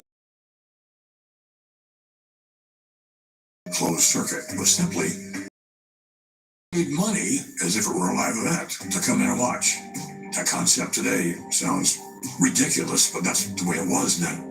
Closed circuit television, every major city in the United States. And not only that, Jack, but it's going to 24 foreign countries on big screen.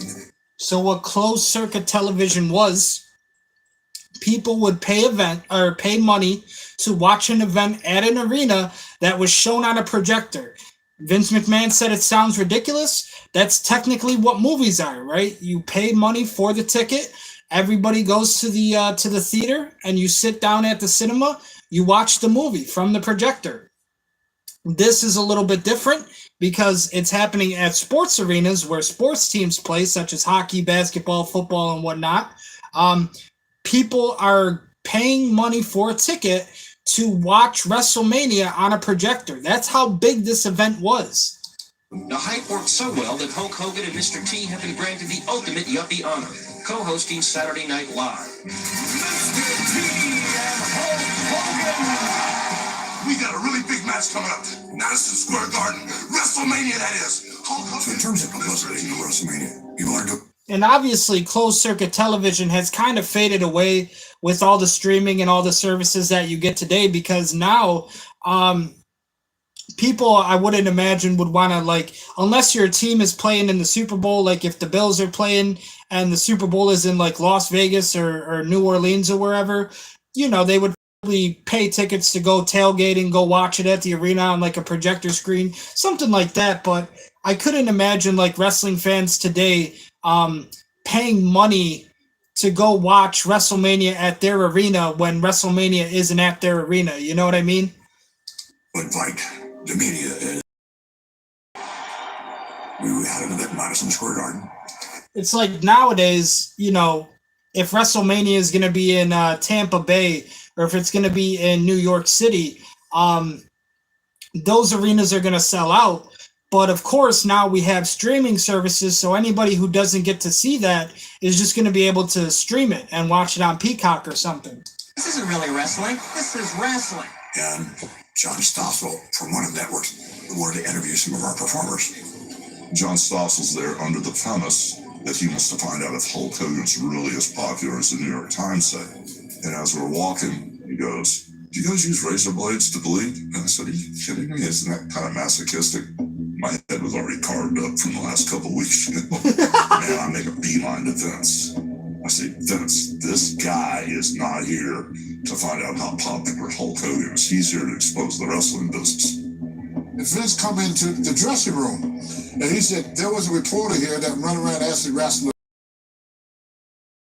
I'm afraid I have to tell you, it is fake. He said, "I wish somebody do something with that guy." Now, this is one of the reporters who kind of exposed the business a little bit. Didn't necessarily expose it, but he was telling, as a reporter, he was telling his audience that this is fake. And he was dead ass serious. I mean, he's straight up telling anybody who watches his program that this is fake. And obviously, WWF and the wrestlers did not appreciate that. They don't allow that kind of bullshit to be played. So somebody is going to do something about that. And I did not hear Vince McMahon say anything about putting him in his place. That's verbiage I never heard. He didn't tell us to do it, but he said, "I wish someone would take care of that guy." And he walked out the dressing room. And this wrestler by the name of David Schultz. And this is the famous interview with David Schultz, where the reporter straight up asks him, "Is this fake?" And he gets fucking pummeled. He gets open hand slapped by David Schultz, and he pretty much puts the reporter in backfire because it's definitely not fake. And you were going to find out firsthand how fucking fake it is if you think so.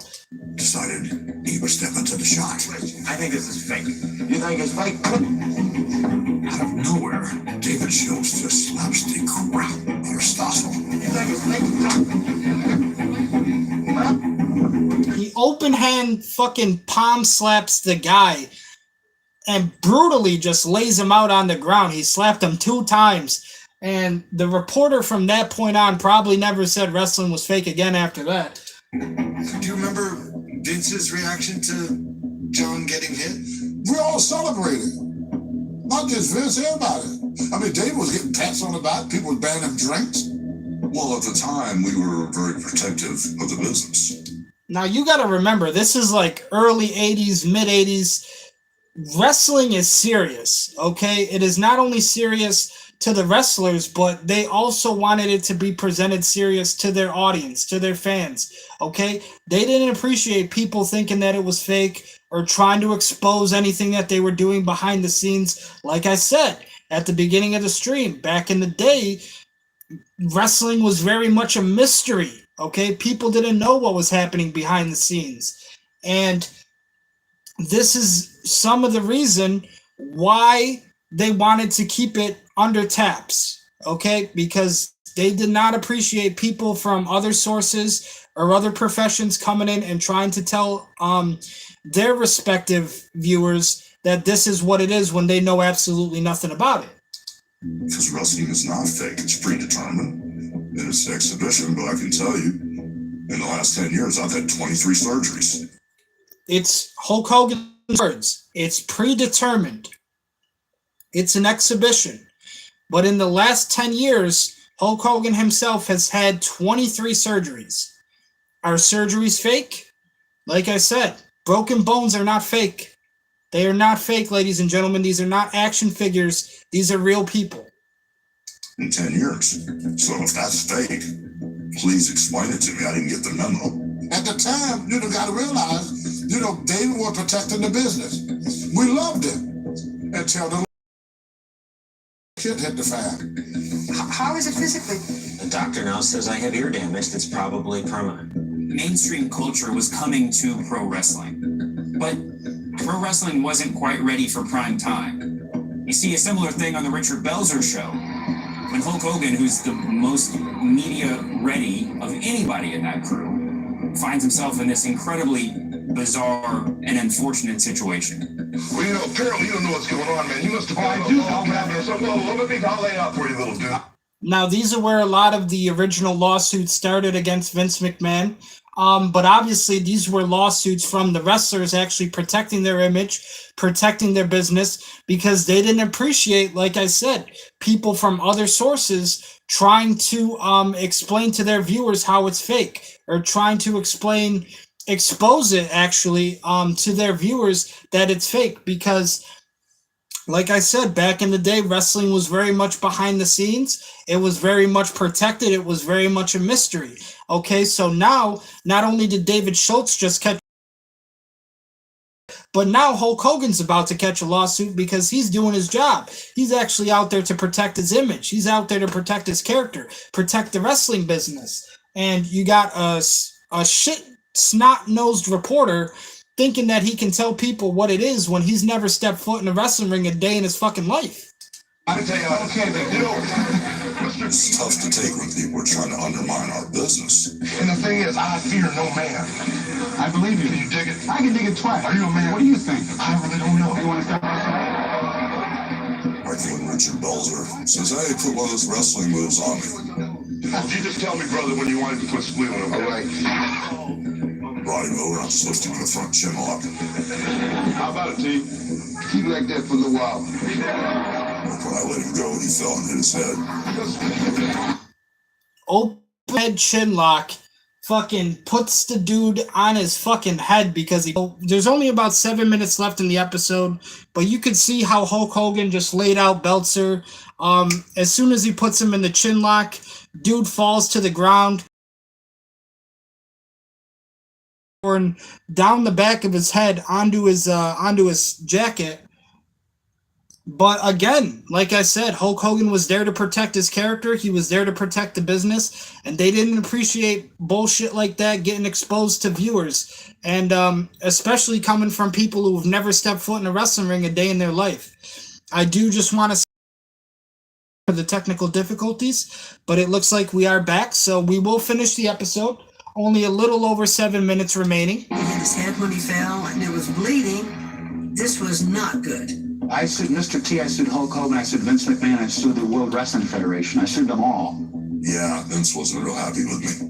We were at a very, very vulnerable stage with WrestleMania 1 for me to be going around choking people out and stuff, you know? WrestleMania was a big risk. Vince banked everything on this WrestleMania being a success. He put a lot of money into it. The story is if it had failed, he'd have been belly up. And you know, it's very possibly true. Well, my parents mortgaged everything they owned. WrestleMania 1 happened. Stephanie McMahon, Vince's daughter, saying here, Vince McMahon put all his marbles. He put all the cards on WrestleMania 1. Stephanie's own parents mortgaged their house. WrestleMania 1, that's how much under pressure Vince McMahon was to not only be successful with WrestleMania 1, but how much he believed in it to be a success, okay? Mortgaged his house, mortgaged his belongings, so that way they could put all of their cards in one pot, right? All the dice on the table for WrestleMania. That meant? My parents never really took finance in front of us. You can feel it. You know, my dad would just keep saying, this is going to work. And, you know, we're betting a lot on this one. You know, at this point, you know, I'm a teenager. And I'm just like, We really didn't have the money to do it. And if it was a huge failure, then we were in trouble.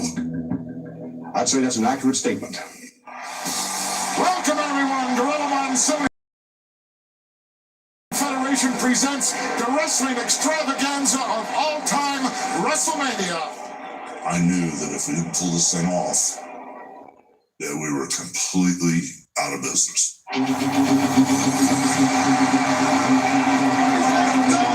Okay, now I don't. That will probably get copyright, but they're still playing Eye of the Tiger. It was a roll of the dice, the big one.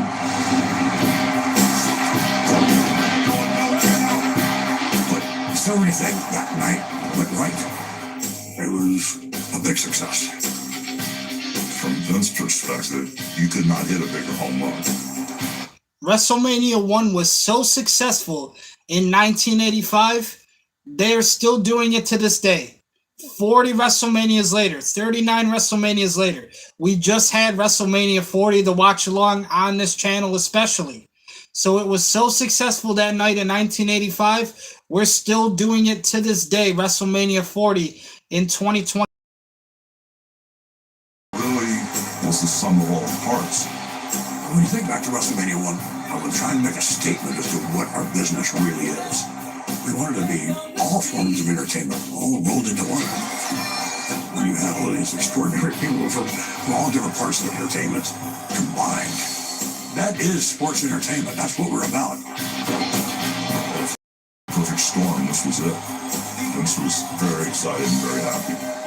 You could tell he was vibrating, man. He was on a high. He knew we pulled it off. Hulk Hogan and Mr. T in a tag team grudge match? They called it WrestleMania, the biggest event in pro wrestling since Gorgeous George. Everybody, Madison Square Garden, all the way around the world. Now you know what it's all about.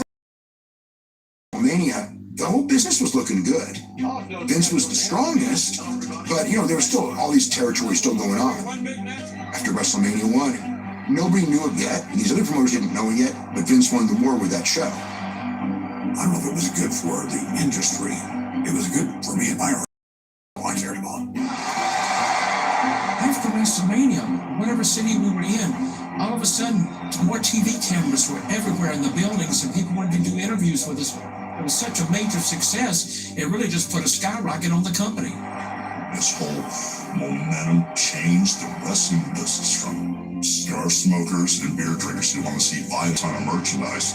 It definitely made wrestling so mainstream, there was no denying that we were here to stay.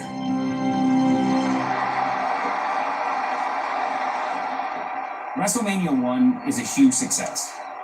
It achieves more than Vince could have possibly imagined for his company, but with greater scrutiny, and Vince becomes a target. That expression of there's no such thing as bad publicity, that's BS, because there is. A special investigation has turned up allegations that could outrage the biggest wrestling fan. A legal fight is in store for the head of the World Wrestling Federation. It's a scandal that threatens to knock him right out of the ring. Right on the heels of this huge success, Vince finds himself caught up in a series of scandals that threaten to upend his entire world.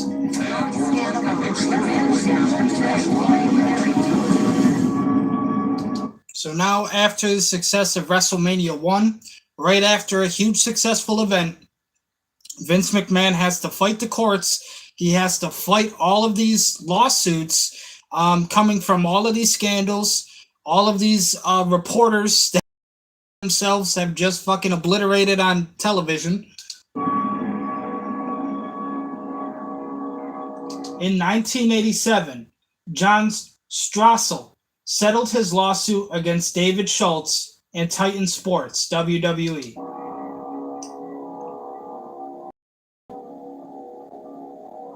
In 1990, Richard Belzer settled his lawsuit against Vince McMahon, Hulk Hogan, and Titan Sports, WWE.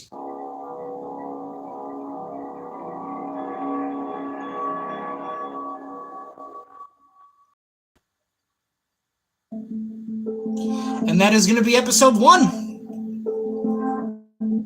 Okay, ladies and gentlemen, wrestling fans, thank you for watching with me. It means so much to me. I appreciate it so much, you guys. Thank you. Tonight. Hopefully when we go live tomorrow, we'll do it a little bit earlier so you guys can see, you guys can just basically see better and that there's more daylight. So the stream has just ended on Twitch TV. We're going to end the stream here as well. Tomorrow, like I said, we probably will try to do it a little bit earlier so we have some more daylight and time to talk. My apologies again for the technical difficulties here on YouTube, but I appreciate all of you for watching. Thank you so much, wrestling fans, for experiencing episode 1 of the Mr. Documentary here on Netflix with me. And I'll catch you guys on the next one. So thank you so much again. I appreciate all of your support, all of your subscriptions. It means so much to me. And we will be here for the episode 2 of Mr. McMahon Documentary on Netflix, most likely tomorrow. So thank you again, guys. My apologies for the technical difficulties tonight, but it means a lot to have your support and to have you here. So I will see you next time. Peace, God.